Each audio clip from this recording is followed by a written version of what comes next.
historia conocido como el Antiguo Régimen, en el cual nos encontramos con un sistema político llamado absolutismo, en el cual el rey tiene todos los poderes en el Estado. El absolutismo era el sistema político imperante en prácticamente todas las monarquías de Europa, salvo algunas contadas. Bienvenidos al siglo XVIII, un siglo en el que podemos encontrarnos la más grande de las diferencias entre las distintas partes de la sociedad, desde la más absoluta pobreza hasta el mayor despilfarro real.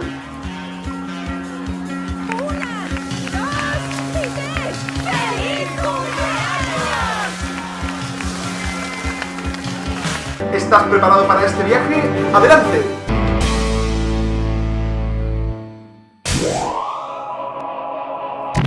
En este y en los próximos vídeos nos adentraremos en estudiar las características del Antiguo Régimen Mundo. Pero comencemos por el principio. ¿Qué es el Antiguo Régimen?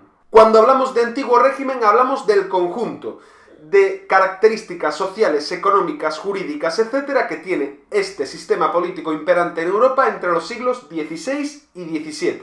Y no solo en Europa, sino también en sus colonias. ¿Cuándo nació este término? Porque si hablamos de algo antiguo, podemos suponer que el término nació posteriormente. Pues fue así, porque el término lo acuñaron los revolucionarios franceses de la Revolución Francesa, que querían desligarse de todo lo anterior contra lo que se habían rebelado. La crisis del Antiguo Régimen, que estudiaremos próximamente, delimitará también el paso de una a otra etapa de la historia, de la Edad Moderna, que comenzó, como ya sabemos, en torno al siglo XV, a la Edad Contemporánea, que comenzará con un hecho en concreto, la Revolución Francesa. Y esta crisis del Antiguo Régimen tendrá como protagonista a una parte en concreto de la sociedad, los burgueses. ¿Recordáis cuándo nacieron los burgueses en la Edad Media? Aquellas personas que tenían poder económico en las ciudades pero que no tenían privilegios, pues aún en el siglo XVII y también en el XVIII nos encontramos con que los burgueses carecen aún de privilegios políticos, lo cual llevará a que se rebelen. Y después de definir de manera general qué significa el Antiguo Régimen, vamos a estudiarlo de manera pormenorizada, comenzando con su sistema político, es decir, como ya hemos visto anteriormente, el absolutismo. ¿Cómo podemos definir el absolutismo? Podemos definirlo como un sistema político en el cual una persona, es decir, el rey, acuña bajo su persona todos los poderes. Unos poderes que recaen en él, además, como derecho divino, es decir, venidos directamente, o según ellos lo creían, de Dios. El mayor representante de todos los reyes absolutos será el gran Luis XIV, el rey sol de Francia. No soy yo. Reinó durante nada menos que 77 años. Cambió las estructuras reales de Francia para asegurarse un poder total y dejó una enorme impronta en la historia europea debido al esplendor de su reinado, a la fastuosidad de Versalles, a donde trasladó su residencia real, y al poder que consiguió aglutinar bajo su persona. Al final, según os decía desde el Museo del Louvre, Luis XIV terminó siendo el mismo Estado francés, como se le atribuye en su famosa frase. En cuanto al retraso, Sire, como os mencioné, no queríamos molestaros con asuntos tan triviales del Estado. ¡Yo soy el Estado! Y en este esquema estudiamos de manera general las características principales de este sistema político absolutista, de estas monarquías absolutas. Y vamos a centrar sus características en tres principales. La primera de ellas, y la más significativa, es que los reyes absolutos concentraban en su persona todos los poderes políticos y gobernaban, por tanto, prácticamente de forma directa. Ello lo consiguieron mediante dos medidas. La primera de ellas era prescindir de las cortes medievales, esas cortes de nobles que habían gobernado durante la Edad Media los reinos junto al rey. Y en segundo lugar, los reyes consiguieron concentrar su poder en su persona mediante el cuerpo de la burocracia, es decir, mediante una serie de funcionarios leales en absolutos al rey que cumplían sus designios y le ayudaban a gobernar el reino. En segundo lugar, y como ya hemos citado anteriormente, otra de las características de los reyes absolutos eran que su monarquía se consideraba de derecho divino, es decir, que su poder venía directamente de Dios. Y en tercer lugar vamos a estudiar como característica de las monarquías absolutas que estos reyes intentaron irradiar una imagen de lujo y superioridad. ¿Mediante qué? Pues por ejemplo mediante la construcción de grandes palacios,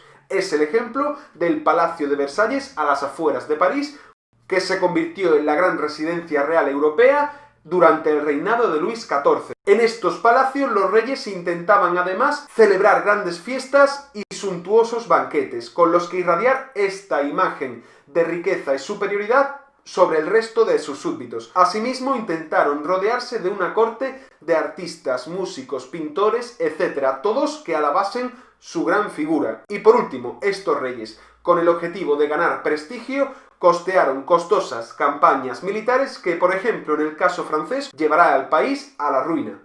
Hablamos de algunos filósofos y pensadores que justificaban el absolutismo de la época y nos centraremos en dos principales: Bossuet y Hobbes.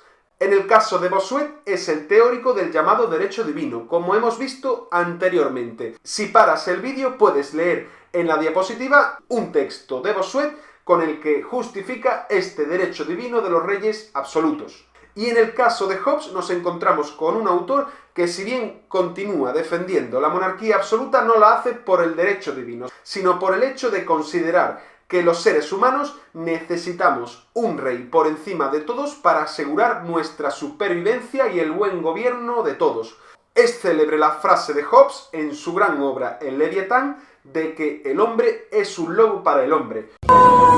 Según este autor, el hombre necesita una monarquía fuerte por encima de todos nosotros para que no acabemos en la ruina. Puedes también parar la diapositiva para leer el texto. ¿Eran las monarquías absolutas el único tipo de reinado que nos encontramos en este periodo, es decir, en el siglo XVII y XVIII?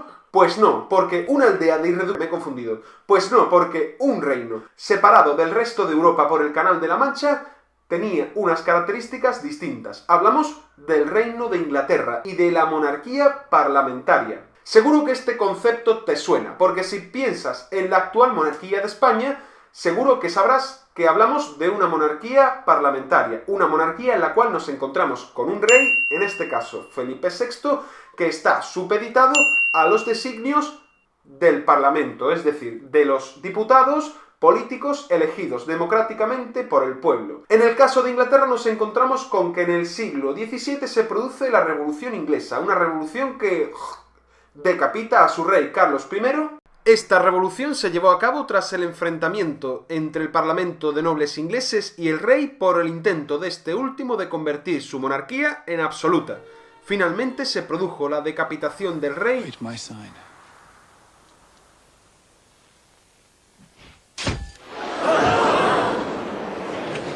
y tras un periodo turbulento entre monarquía y república, la monarquía parlamentaria inglesa se estableció definitivamente en la figura del rey Guillermo III.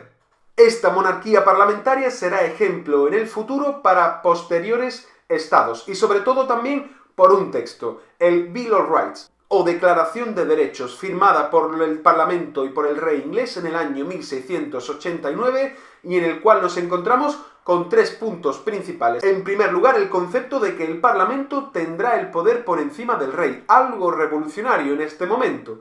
En segundo lugar, otro concepto también nuevo, el de separación de poderes. Y en tercer lugar, se van a reconocer por primera vez derechos individuales de los súbditos del reino inglés.